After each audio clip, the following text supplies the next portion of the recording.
Bonsoir. Si je suis ici, c'est pour vous raconter l'histoire terrifiante de Blenda, de Grenda, de graine d'acacia.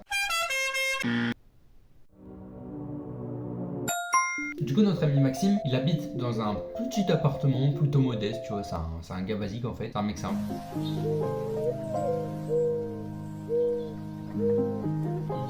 Donc il vit dans son petit appartement et il y a une vieille dame qu'il croise régulièrement dans les couloirs comme ça.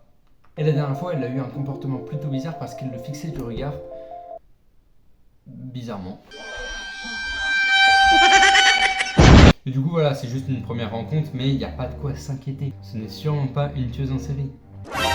Mais un soir, en rentrant de ses cours d'économie et de stratégie marketing digital, Maxime se rendit compte d'un petit détail sur sa porte, une lettre sans timbre, ni même de nom d'expéditeur, avec simplement marqué dessus « Pour toi ». Ici on parle pas des TikTok encore une fois, arrêtez d'être addict et arrêtez la drogue aussi.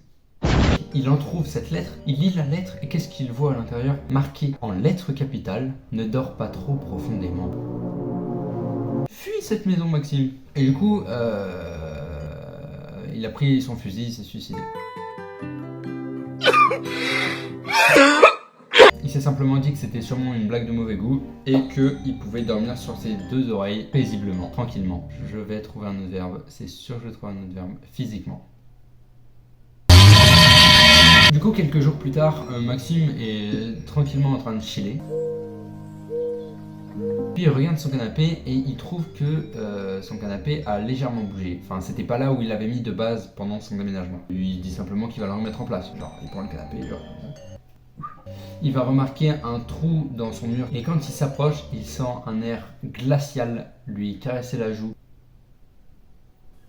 Bizarre. Et l'autre côté du trou menait directement à l'appart de sa voisine. Du coup, Maxime se précipite pour remettre son canapé en place, boucher le trou et espérer ne pas mourir dans d'atroces souffrances.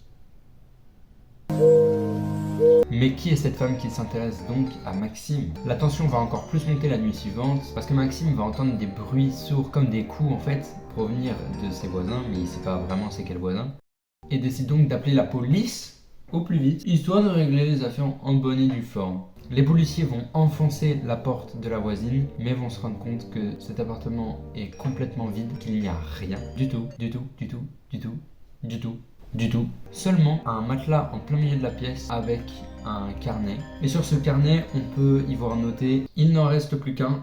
Cette nuit, il sera à moi ». Du coup, Maxime est terrorifié et décide de chercher le trou qu'il y avait dans le mur. Il le pointe au policier, mais il n'y a rien.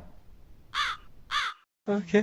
Quelques jours vont passer et Maxime va essayer de s'endormir tranquillement parce qu'il a passé des mauvaises journées, tu vois. Sauf que v'là Kipa qui reçoit un message d'un numéro inconnu qui dit « Hey man, it's Freak Bob.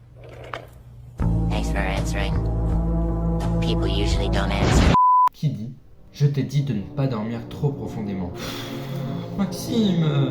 Il appelle donc les policiers, mais quand les policiers arrivent sur place, ils ne trouvent rien.